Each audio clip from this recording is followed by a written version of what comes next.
All right, Patreon. I think if I did this right, we are live on Patreon. I'll give them a minute to see if a few people show up, and then we'll discuss what we're going to do with those pies. What's that? Won't matter. We're all done with all dangerous stuff. Not that we did anything dangerous anyway. Ah, it's a Max. So, all right, we got two of you here. Hey, patience. That black thing right there, can you hand that to me? That spider-looking deal. Yes, you know what that is? Hold your phone. Yeah. A tripod. What's up, Sniffle? I understand you're getting some new animals, buddy.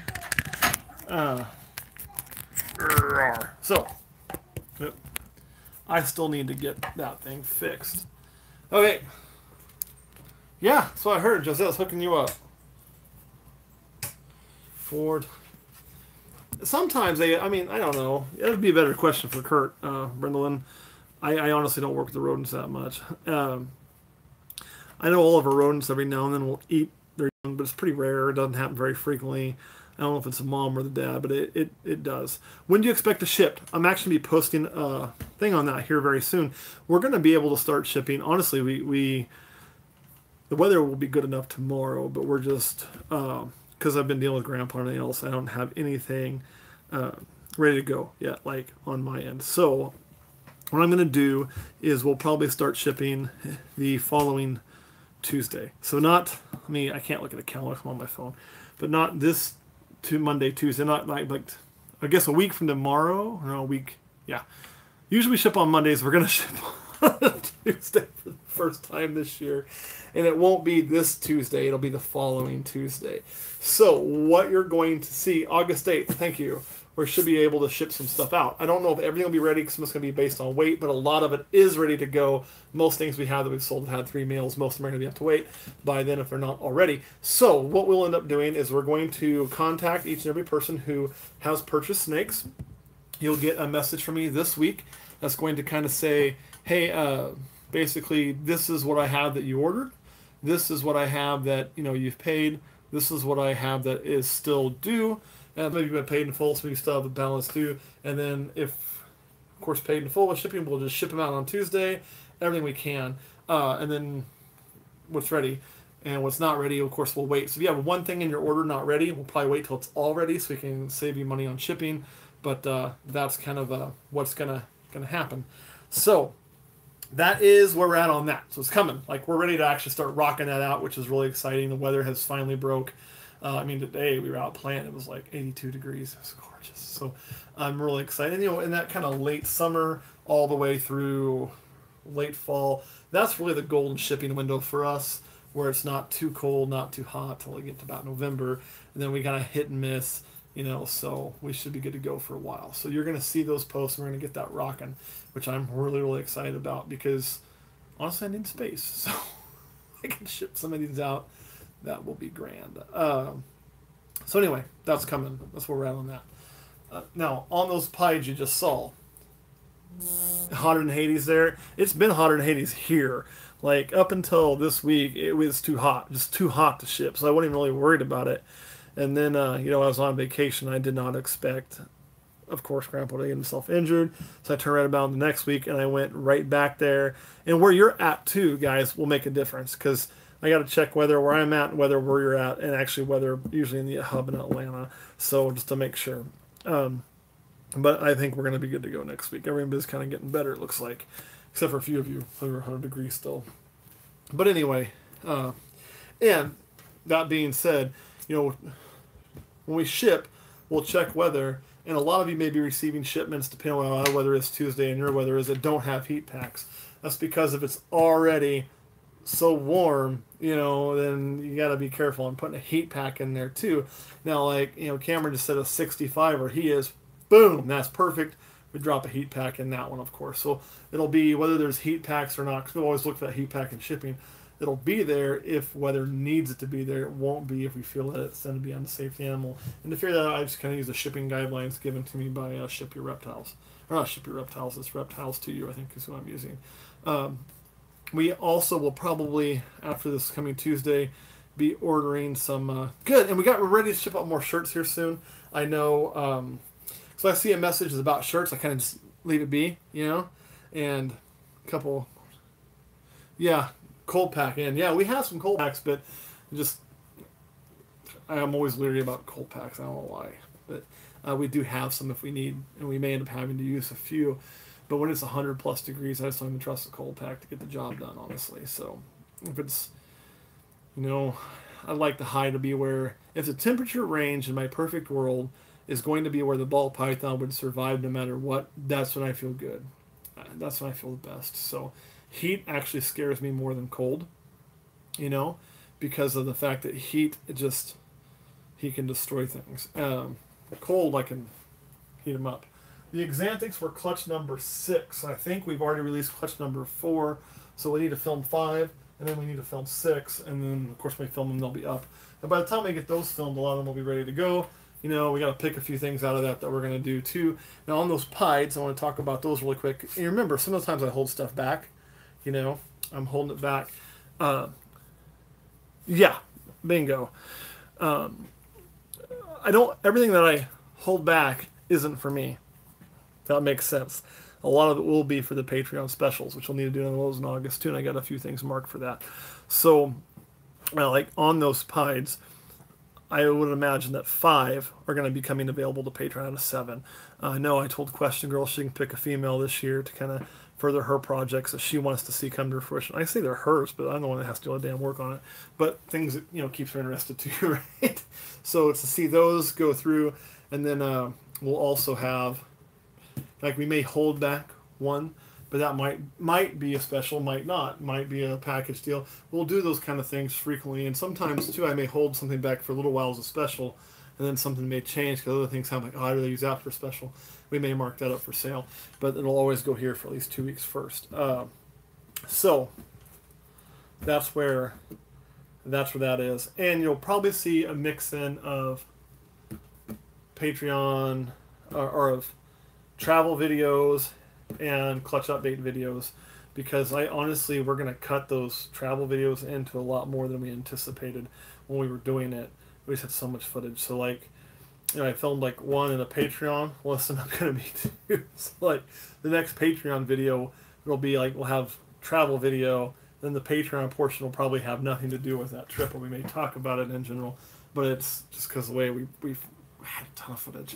Like, the next one, you're going to see the wolves, and you're going to see Gaboon Vipers, and you're going to see me get in with the dingoes, which you actually saw the dingoes in the Patreon video, but they weren't in the YouTube. They'll be in the YouTube next time. So that kind of stuff is what's coming. Anyway, so did I already do number 5? Let me look here. I might have. If I did number 5 already, I don't think maybe we did. Yeah, we did. We did do number 5. You're right. That was what I did right before I left. And I just have to go in there and do the computer logs and take it off of there. So you're right. We did do number 5. So the next one we do will be the Exantics. So I don't know if we'll do it earlier at the end. I'm going to say it'll probably be closer to the end next month. The reason I'm saying that is the first part of August, or it might be somewhere in the middle, honestly, because the first part of August, and this is why we're shipping on Tuesday, not Monday, is I'm going back to visit Grandpa that first weekend in August. So I won't come home till late Sunday night. I have to work Monday, come home Monday, get all the shipping stuff prepped so Kurt can come up Tuesday morning, drop them in boxes, and go. And at that point in time, I imagine I'll probably have to order some more shipping stuff because my shipping, I won't have enough boxes after that. I may have to even hold off a week on some shipments while I order more boxes. We'll see. So that's kind of been priority in my life at the moment. So because of that and making that trip the first part of the month, it probably won't be that first chunk of the month. I don't want to push all the way to the end of the month, because the end of the month we'll be getting prepared for our show and honestly the start of college football season. Yeah. So we'll probably be somewhere in the middle of the month in August when we do our August special. And again, some of the specials too, just so you guys are aware, some of them will be very, very simple things, and some of them will be more recessive stuff, and some of them may be combos. Like the last, we did a Killer Bee on the last one, I think, was what that one was. And it won't always be multiple G animals. And the reason for that is I kind of wanted the specials to come all over the price point, because I know there's people who maybe only look for that single gene animal, or just looking for a pet and they want a cool looking pet. They just want it to come from us, and they're not wanting to like have this multiple 3 or 4 gene animal. They're not looking at like a breed project. I want to make sure and cover those folks as well. So we'll kind of be all over the map. Some single gene, some recessive, some whatever. I imagine, how it's going to go. I know I've got at least, I think we had, just to keep you guys apprised, I think I had 5 or 6 already held back. I've got several that have hatched we haven't gone through yet and made those choices. But I know I'll have at least probably 3 more on. So I've got like 9 or 10 of them out of the first half of the clutches. And I've got, we just cut clutch number 10. So, I mean, we're going to easily get to the 12 we wanted to make sure that we're covered. So that's really exciting. At least for me it is, because I wanted to make sure and hold up to my end of the bargain when I said we were going to do that. So we're going to do that. There may even be a chance at some point, and it probably won't be this year. And I'll tell you it won't be this year. But as you guys can see, my room, it is. Let me flip this camera around here. Get that out the way. Holding this completely backwards for doing it this way. It is space limited. I mean, it looks really big on camera, but what we really have is 10, 20, 30, 40, 50, 60, 70 adult females, 30 adult males, which will also be some grow-ups at times, 20 grow-ups, or smaller grow-ups, and our keeper babies, and then usually what we're going to use for sale stuff, and for sale stuff down there. So, and that is kind of what we have in here. I got 2 other baby racks, so I'll finish that out on the wall over there, because eventually we're going to be up to producing, 400 and 500 babies a year. So with that being said, there will be coming a time that our adults will be overrun. Like, we'll be replacing some of our breeder males and some of our males, and eventually even some of our breeder females, but that'll take a few years. I want to be honest, and the females will be several years before we get there. But as that comes, we will, just like anything we put for sale, we'll make those for sale on Patreon first too. Now, actually, that one that you're looking at is Animal Plastics. So everything in the room is Animal Plastics, right? Or sorry, is TGR, except for this. This is an Animal Plastics rack. Now, here's the funny part. So as you guys know, TGR racks is separate from tall grass reptiles, but they're kind of connected, right? It works good. I mean, I'll tell you, I like the hanging racks better. Like, these are my favorite. That's why my keeper stuff goes in it. But these work. I mean, what we've done is just super glued. I'll show you. Still perfecting this. Like, this one will probably get broke after we do it. But we super glue a 2.5 ounce cup or whatever, basically a Jello shot cup. And then we take another one so you can fill with water, fit it in there. Standard water dish. One bad thing is you can't buy these tubs anymore. That sucks. I don't know if Animal Plastics is still using them or not. We have a ton of spares that we bought, they were given to us. So I bought 2 more of those. The reason I have them is, so you have Eric, who you, no it isn't, no it isn't. Oh no, they aren't, okay. Because Eric, who you talk to for the tall grass racks and whatnot, is used to, or still kind of is connected with tall grass reptiles. So TGR racks, they're connected.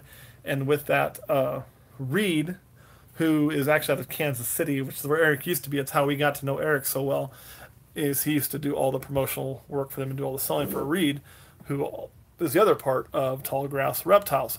So Reed, because he's redoing things, and he, like I say, I love those guys. They make great stuff. He was getting rid of these, and so I kind of snatched them up, plus some display racks from him for sales. So, yeah, used Freedom Breeder is nice. And like I say, he's actually got some used ARS ones. He was trying to send me some metal ones the other day, and I ended up not doing it just because, well, my whole room is done in TGR. And for me, the TGR works because with the ARS, it was one big long chunk. Here I can kind of chunk it together in the size I need and link them all together. So in my tight space, it worked for me, and I've had good luck with them. And so then, of course, too, they decided to become a sponsor of ours after the fact. So that's always a good reason to keep with them, too. But, so the Axanthics are coming, and I expect everything in that Axanthic clutch to be released, except for, of course, the Super Pastel Axanthic and one of the pastel Xanthics. So that'll be 2 pastel Xanthics and a bunch of het stuff being released, which is pretty cool. So that's coming. And then the albinos, I don't anticipate keeping any albinos. Well, take that back. I probably will hold the albino this year, but 1, and all that's possible. Het Xanthic too. So, no, they're not cheap. And that's another reason why I kind of went with the TGR, because, when I was starting, I didn't have a ton of stuff. I was buying 1 rack at a time, and I could do that. Like, I could sell enough stuff, save up the money, buy a rack, and then buy a rack, and buy a rack. It was kind of a plan to build as we went. And I really liked their uniqueness at the time to be able to do that. I do think Freedom Breeder sells single 10 stacks now. So they've kind of are able to do that as well to an extent. But that ability to just add as I went. And then, of course, you see, we added a big chunk all at once. And we did the, $9,000 reptile room upgrade. But for full disclosure, what we were buying was their old display room. So they'd changed facilities. They outgrew their facility. And we had a chance to purchase what they used to use for their display, and we did. So they were really lightly used. That's why they all have these like sticker things on them. Like, I'll show you. Like these little sticker cards, This is not crap I use. Like, I just think it's, for me, it works great for some people. It's just too much work to put shit in those and take them out. So I just stick a label on, like on that one, right? And so that's what I went with. They work good for me, and they are short. They're only 5 high, so they work that way too. I have ripped off a bunch of them, but I just stuck the label over them. It's like they don't bother. So I thought, well, what if I go to the cards one day? Now they're there. I don't have to worry about it. If I do ever decide to change, I can put the label right on top. So that's what I did on all of them. And that's why you see weird things in, like, January. Like, I didn't write that. This apparently held a GHI potion of some sort at one point in time to be a badass snake. But yeah, so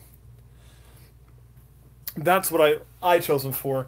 But since we were buying their old display ones, and they were a sponsor of ours, we were able to buy those for a really low cost. So that $9,000 worth of stuff ended up only cost me like basically half of that. And that included them actually delivering, helping set up.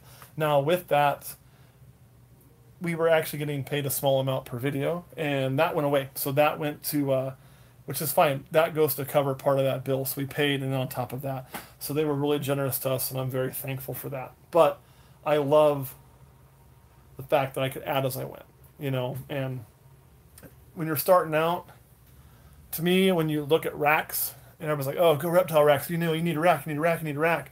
And you look at one and you see the price is like $3,500.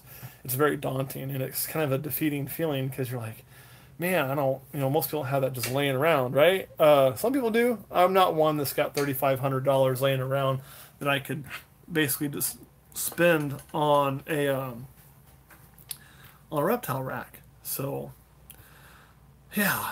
But here, I was able to buy just what I needed, and that was really one of the things that pushed me to them, was that ability to grow as I went. So, the PVC aren't bad, and these are the PVC. Like, this is a PVC type, and this is actually it's a what they call XPVC is what the TGR are made out of, and I dig them. The other thing too is if there's ever a problem with it. Like, this is a plastic weld type stuff they used to make that, so you can redo that if you ever needed to. And if something failed, I could replace one rack as opposed to the whole 9 yards. And oh my god, that thing is so awesome. It's a GHI Mojave. Anyway, so I really do dig these a lot. I just do. Dun dun dun dun. Super white snake. Look at that. I love those things. They look so good. All right. Well. You guys got any questions before I hop up off of here? Because as you saw, my niece and my other niece, and now I have 2 nieces here. We're about to sit down to a turkey dinner. So, yeah, they kind of are. I mean, I don't know. I would imagine, I don't know if you talk to Eric, if he would tell you on it or not. But I don't know what the profit margin is on these. I do know in talking with him, without being overly nosy, that it's not as high as you'd think, right? because you have a lot. I mean, the XPVC material is not cheap, the heat's not cheap, and then the tubs. I mean, Freedom Breeder, them dudes, they got it going on. The reason they have it going on is because, like, if you look, even when you do the TGR racks, hey, spin around camera. What's the brand of the tub? It's Freedom Breeder, right? All of our tubs are Freedom Breeder tubs. So all of these, even though they don't have a list on the smaller ones or the bigger ones, they're Freedom Breeder tubs. So with that, you know, they're getting paid every time Eric sells a rack too, in a way, right? Because he's having to buy their tubs. So that causes, I mean, he loses some of the profit there, but Freedom Breeders, their tubs are by far the best. So yeah, the de-icing cable is what was on my old Homemade one, and the only thing I'd say on that stuff is I did get some shorts in it over time, probably because of the crappy routing job that was done on that thing. And you definitely want a thermostat because it can get really, really hot. But you need a thermostat on all of them anyway, so that's not really a big thing. So it worked really good for me. It was solid. And that's actually kind of what's in these, too, is a de-icing cable. I don't know if you'll be able to see in there or not. But it's kind of the same. And that channel there, it's a heat cable that goes all the way through. So kind of the same type of thing. So, I mean, even on the Animal Plastics, most pro guys, that's kind of what they're using. And it does provide a nice heat. But yeah, so I guess let's turn into a rack talk today, right? I love talking about racks. Racks are just a great thing to talk about, right? All right, guys, I am going to hop up off of here after showing off one snake. Probably my highlight of the year. JHI Moho's pretty good. But this is one, well, I mean, it's not as highlight as it is last year. I knew we weren't going to hit a snake that made me as happy as last year, but this is a part to getting to the next level. And that is, this little guy is doing so great. And that is the, I know I'm terrible, just that. That is a Super Pastel Axanthic. So this thing here is just, this is why you work that Axanthic gene. Look at that thing. Oh, I know, I scared you. He is kind of nippy sometimes, but just could not be happier with him. So I wanted to show him off before we say goodbye and go eat some dinner. Oh, yeah, that thing was cool. So, and he's a male is the only bad thing about him. And I kept him because basically anytime I hit a new Axanthic thing I don't have, I tend to keep it. And he will have a job because I can put him to other things to make what I want. I mean, he's kind of, basically what he'll do, and the reason I kept him and how I talked myself into it, right, was actually be Brian the turkey. Was because, and I didn't, Question Girl did all that. I was just kind of there. I was playing with the kid. What we'll basically do is, you know, I don't like to do spider pairings. I'm kind of a believer, and that's a bad idea. So with Zeus, even though we'll show Zeus too, right? Oh, you took a big nasty poop. Ugh, I'm about to clean you now. You gross. I hate summertime when they poop. So anyway, with him, I cannot pair him to any spider female. So as I keep spider stuff back, that is Axanthic down the road, like a female zebra bee or whatnot. See you, Brindlin. Then what we'll be able to do is breed the Super Pastel Axanthic to those, right? So I can put him to that and make that happen. All right, guys, well, I'm going to get off of here, clean up a snake turd from hell, and then go eat some dinner. I will wash my hands first, though. You know, I love each and every one of you. Thank you so much for being with us. Ah, how do I do that? Is that it? Yes.